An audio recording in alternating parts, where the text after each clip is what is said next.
Hello members. अब देखो दो नए आईपीओ है, दोनों की लास्ट डेट आईपीओ की है मंडे 23 दिसंबर। ममता मशीनरी और ट्रांसलेट लाइटिंग। और आई एम श्योर आप लोगों का क्वेश्चन होगा सर शायद आईपीओ हमको लिस्ट आईपीओ मिले नहीं, ठीक है, अप्लाई करने के बाद, लेकिन क्या लिस्टिंग के बाद सोचा जा सकता है?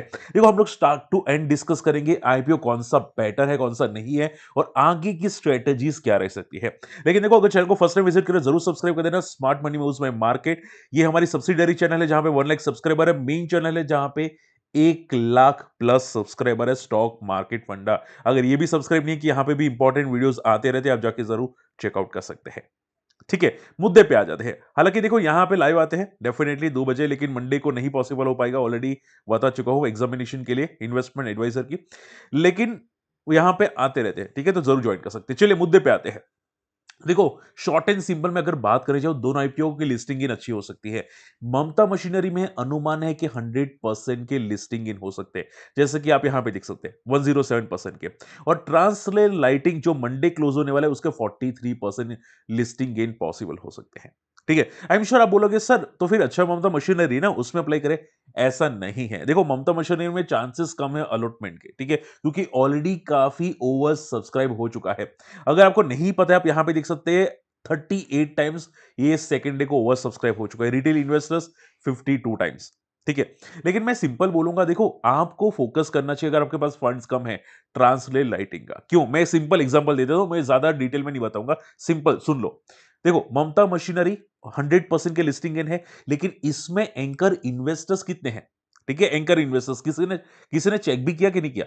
इसमें एंकर इन्वेस्टर्स से फंड जुटा है सिर्फ 53 करोड़। यानी कि एंकर इन्वेस्टर्स ममता मशीनरी में कम इंटरेस्टेड है। ठीक है, आप देखोगे यहां पे स्टॉक ऑलरेडी ओवर सब्सक्राइब बहुत है, लेकिन इन्वेस्टर्स 53 करोड़। रही बात ट्रांसरेल लाइटिंग की, ठीक है, ये वाला जहां पे 43% के लिस्टिंग इन पॉसिबल हो सकते हैं। मैं ऐसा नहीं बोलूंगा 100% होंगे, लेकिन पॉसिबल। लेकिन इसमें कितने हैं एंकर इन्वेस्टर्स?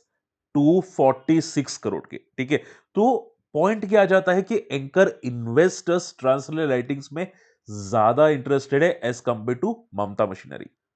बात समझ में? हालांकि इसका इश्यू साइज डेफिनेटली छोटा है, लेकिन आपको ध्यान में रखना चाहिए कि इश्यू साइज छोटा होने से अच्छा प्रॉफिट नहीं होता। ठीक है, वो सिर्फ लिस्टिंग इन में होता है, लेकिन लॉन्ग टर्म में कौन सा स्टॉक बेटर है वो सोचना चाहिए। ठीक है, चलिए मुद्दे पे आते हैं। तो फिर सर क्या दोनों में अप्लाई करना चाहिए कि नहीं? अगर फंड्स है दोनों में ट्राई कर सकते हैं, दोनों में लिस्टिंग इन पॉसिबल हो सकते हैं। मैं वन बाय वन आपको एक्सप्लेन करूंगा, ठीक है, सुन लो ध्यान से। आई होप मेरी बात से आप समझ पा रहे हैं जो मैं समझाने की कोशिश कर रहा हूं। इन शॉर्ट में जहां पे बड़े प्लेयर्स होते हैं ना, वही स्टॉक ज्यादा रिटर्न देता है। ठीक है, वो बात याद ध्यान में रखिएगा फ्यूचर में। ओके, तो आप देखोगे ये स्टॉक का लास्ट डेट है 23 दिसंबर। इशू साइज छोटी है 179 करोड़। आईपीओ की प्राइस बैंड है 243 करोड़। अगर आपको आईपीओ नहीं लगते हैं, मैं एक रिक्वेस्ट करूंगा कि आप ट्राई कीजिए एचएनआई कैटेगरी में। ठीक है, एचएनआई कैटेगरी में अगर अच्छे लिस्टिंग इन वाले आईपीओ होते हैं जहां पे ग्रे मार्केट 50% से ज्यादा होता है, ठीक है, वहां पे एचएनआई कैटेगरी में ट्राई कीजिए। आई होप के चांसेस ज्यादा होंगे मिलने के। एचएनआई कैटेगरी में क्या होता है कि 2 लाख से ज्यादा आपको मिलेंगे। ठीक है, उसमें 2 लाख से ज्यादा अप्लाई करने पड़ेंगे आप लोगों को। इसका बेनिफिट क्या होगा, सुनो ध्यान से, इसका बेनिफिट क्या होगा। मान लो आपको रिटेल में तो लगता नहीं है, अगर आप एचएनआई में ट्राई करोगे, मान लो आप 8 लाख आप एप्लीकेशन ट्राई करते हैं 8 लाख का, ठीक है, तो चांसेस है कि 8 लाख में से शायद 2 लाख की एप्लीकेशन आपकी मिल जाए। और फर्क क्या पड़ता है 15,000 और 2 लाख में? तो फर्क ये पड़ता है कि सोचो 15,000 में आपको प्रॉफिट कितना होगा? 15,000 का, यानी कि टोटल 30,000 का आपको फाइनल अमाउंट दिखेगा ममता मशीनरी में। मान लो 2 लाख का लग गया, ठीक है, तो 2 लाख का 100% रिटर्न 2 लाख, यानी कि टोटल आपका आउटपुट कितना होगा? 4 लाख का। तो भाई आप रिटेल में ट्राई करो, उससे बेटर एचएनए में ट्राई करो। क्या पता एचएनए में ज्यादा लग जाए आपकी एप्लीकेशंस। बात समझ में आ रही है? और उसमें क्या होता है, उसमें भी फिक्स होता है कि भाई अगर आप 8 लाख की ट्राई करें तो आपको शायद मिनिमम टू मिनिमम 2 लाख की मिलेगी। बात समझ में आ रही है? अगर आप 10 लाख से ज्यादा की अप्लाई करते हैं, मान लो कोई 80 लाख की अप्लाई करता है, पॉसिबल है, आसपास से पॉसिबल है, एएसबीए से पॉसिबल है। लेकिन मान लो 80 लाख की ट्राई करते हैं, उसको मिनिमम टू मिनिमम 10 लाख का या 2 लाख का तो मिलेगा ही मिलेगा। आप समझ पा रहे हैं? तो होगा क्या, इससे क्या बेनिफिट होगा? जितना ज्यादा लगेगा उतना ज्यादा रिटर्न मिल सकते हैं। तो ट्राई करो big application, not for the retail application. हम लोग बच्चे नहीं हैं, ठीक है, रिटेल इन्वेस्टर्स 15,000 में 5,000 मिले खुश हो जाएंगे, ऐसा नहीं है। सोचो एक बार अगर बड़ा मिला ठीक है, 10 लाख में से कम 2 लाख का लग गया, तो आपको एक ही दिन में 2 लाख का प्रॉफिट होगा और वो 2 लाख का प्रॉफिट बड़ा होता है। आप अपना इंटरनेशनल टूर एन्जॉय कर सकते हैं, थाईलैंड, मलेशिया कहीं पे भी जा सकते हैं अपनी फैमिली के साथ, एक आईपीओ की वजह से। सोचो, ठीक है? तो ट्राई ज़रूर करना, इंटरेस्टेड है तो मुझे कमेंट ज़रूर करना कि यस सर हम लोग इंटरेस्टेड है एचएनआई कैटेगरी में, ठीक है? एटलीस्ट ट्राई करना। ओके, तो शॉर्ट एंड सिंपल में यहां पे आपको चांसेस थोड़े कम मिल सकते हैं, लेकिन ट्राई जरूर कीजिएगा। रही बात कंपनी कैसी है, तो देखो कंपनी बहुत ही अच्छी है वैसे। कंपनी क्या काम करती है, मशीनरीज प्रोवाइड करती है। जैसे कि मान लो कि बहुत सारी कंपनी मैन्युफैक्चरिंग करती है, ठीक है? तो मैन्युफैक्चरिंग की भी मशीन्स होती है, ठीक है? जैसे कि मान लो कि एफएमसीजी प्रोडक्ट्स होते हैं, ठीक है? बिस्किट होती है तो बिस्किट बनाने वाली मशीन होती है। तो मशीन कौन बनाता है, ठीक है? मशीन्स कौन बनाती है, तो वो मशीन बनाती है ममता मशीनरी। यानी कि ये मशीन प्रोवाइड करती है, ये सेल करती है एफएमसीजी कंपनीज को, अल्कोहल कंपनीज को, मैन्युफैक्चरिंग कंपनीज को, ठीक है? वहां पे अल्कोहल कंपनी क्या करती है, इनके पास से मशीन लेके प्रोडक्ट बनाती है, कौन सा, अल्कोहल, एफएमसीजी, वो सब प्रोडक्ट बनाती है। तो ये कंपनी क्या सप्लाई करती है, मशीन सप्लाई करती है। तो आप देखोगे यहाँ पे 75 कंट्रीज में मशीन सप्लाई करती है, इसके बहुत बड़ा नेटवर्क है। और ये कंपनी के बहुत सारे क्लाइंट्स है, बालाजी वेफर्स जैसे बड़े बड़े क्लाइंट्स है। तो आप जरूर रडार पे रख सकते हैं, कंपनी छोटी नहीं है, अच्छी कंपनी है।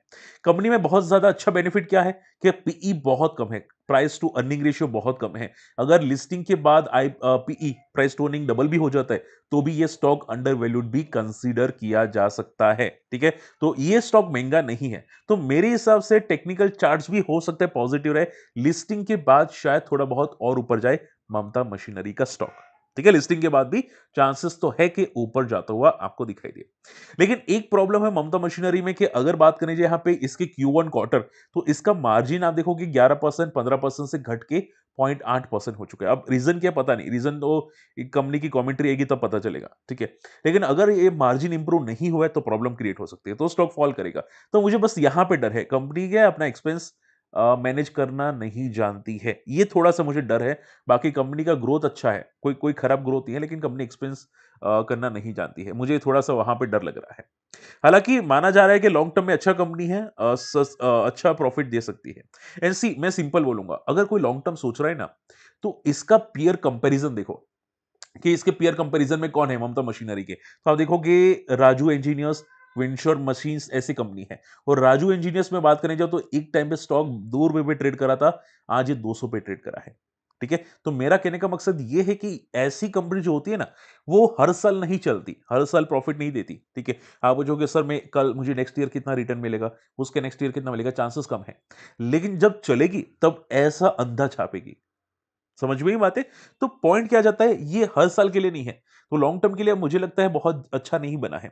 मिड टर्म के लिए पॉजिटिव हो सकता है, स्मॉल टर्म के लिए पॉजिटिव हो सकता है। लॉन्ग टर्म में, वेरी लॉन्ग टर्म में पॉजिटिव है। वेरी लॉन्ग टर्म यानी कि 5, 10 साल, 12 साल, 15 साल शायद पॉजिटिव हो सकता है। आई होप आप मेरा पॉइंट समझ पा रहे हैं। ठीक है? तो शॉर्ट एंड सिंपल में कंपनी को थोड़ा-सा फोकस कीजिएगा, वोलेटाइल हो सकती है। तो शॉर्ट एंड सिंपल में लिस्टिंग पे थोड़ा ऊपर जा सकता है ममता मशीनरी का स्टॉक, ठीक है? हम लोग ऐसा हो तो लिस्टिंग के बाद वापस वीडियो बनाएँगे, क्या हो सकता है एग्ज़ैक्टली हम लोग डिस्कस करेंगे, ठीक है? और आप लाइव आना चाहते हो, लाइव आ सकते हैं, उसमें भी थोड़ा बहुत डिस्कस हो जाएगा, ठीक है? चलिए, ट्रांसले लाइटिंग आईपीओ 800 करोड़ की साइज है, यानी कि लिस्टिंग में प्रॉफिट अच्छा तो हो सकता है, लेकिन आपको अलॉटमेंट की चांसेस भी बढ़ सकते हैं।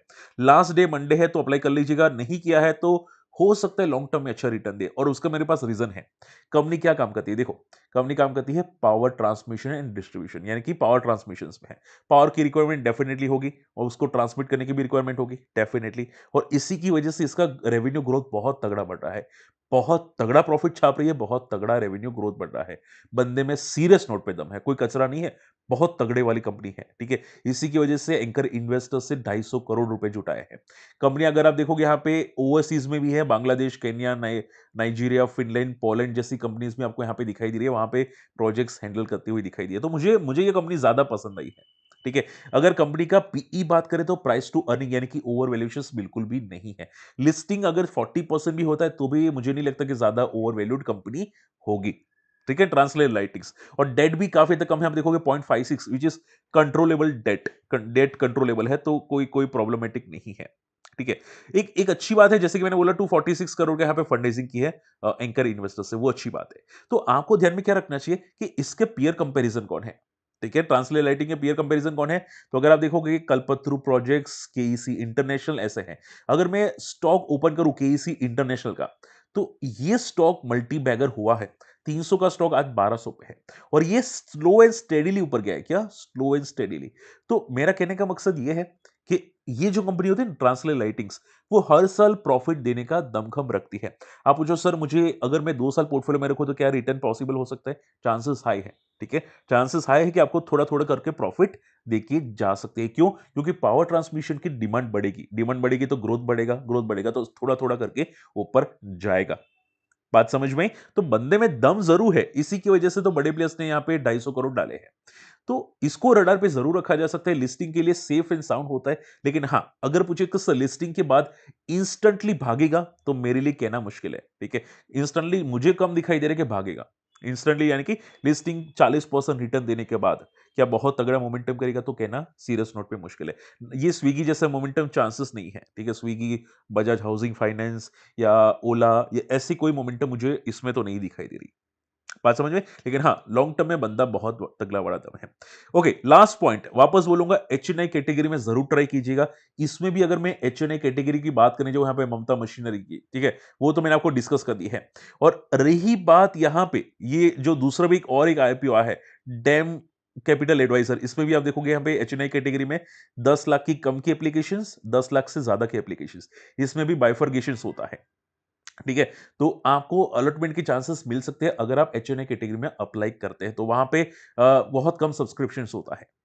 ठीक है, तो एक बार ट्राई कीजिएगा। अगर अलॉट में मिलता है किसी को भी, हमारे व्यूअर्स को, मुझे कमेंट में जरूर मेंशन कीजिएगा, क्योंकि उनकी खुशी मुझे बहुत पसंद आती है कि भाई मुझे एचएनए में 2 लाख का मैंने लगाया था, 1 लाख मिला, 50,000 मिला, तो वो खुशी मुझे बहुत पसंद आती है। तो एटलीस्ट कमेंट जरूर कीजिएगा और चैनल सब्सक्राइब कीजिएगा और वीडियो ज्यादा से ज्यादा शेयर कीजिएगा, ताकि उनको पता चले भाई हम छोटे बच्चे नहीं है, रिटेल इन्वेस्टर्स नहीं है, हम लोग बड़े हाथी है, बड़े प्रॉफिट हो सकते हैं हमको भी। तो ट्राई जरूर कीजिएगा। ठीक है, और रही बात अगर एचएन में ट्राई करता है, तो मैं तो एक देखो आपके पे डिपेंड करता है आपको क्या करना है। लेकिन मैं एक रिक्वेस्ट करूंगा कि लिस्टिंग पे प्रॉफिट बुक जरूर कीजिएगा अगर मिलता है तो, सेफ्टी के लिए, जस्ट फॉर द सेफ्टी। क्योंकि क्या है कि बाद में अगर फॉल बॉल कर गया तो भाई पैसे स्टक नहीं होने चाहिए। ठीक है, पैसे देखो दूसरे आईपीओ में यूज हो सकते हैं पैसे, लेकिन एक बार स्टक हो गए तो प्रॉब्लम आ सकती है।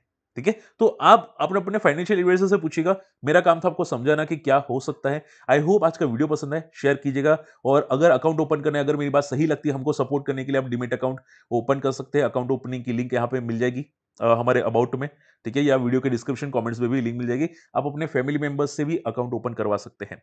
अगर अकाउंट ओपन करते हैं, वहां पे एक एक लॉट अप्लाई करते हैं आपके फैमिली मेंबर्स का, फादर में एक लॉट, मदर में एक लॉट, तो हो सकता है उनके रिटेल इन्वेस्टर्स के वहां पे लग जाए और आपका एचएनआई में लग जाए। ठीक है, तो दोनों तरफ पैसा हो सकता है। ठीक है, तो रिटेल में भी ट्राई कीजिए अपने फैमिली मेंबर्स में, और आपके अंदर एचएनए में ट्राई कीजिए, या फिर ज्यादा से ज्यादा एचएनए में ट्राई कीजिए। लेकिन अकाउंट ओपन जरूर कीजिएगा एटलीस्ट यहां से। ठीक है, तो हमको भी सपोर्ट मिलेगा, हम आपको करेंगे। मिलते अगले वीडियो में, तब तक के लिए गुड बाय, जय हिंद।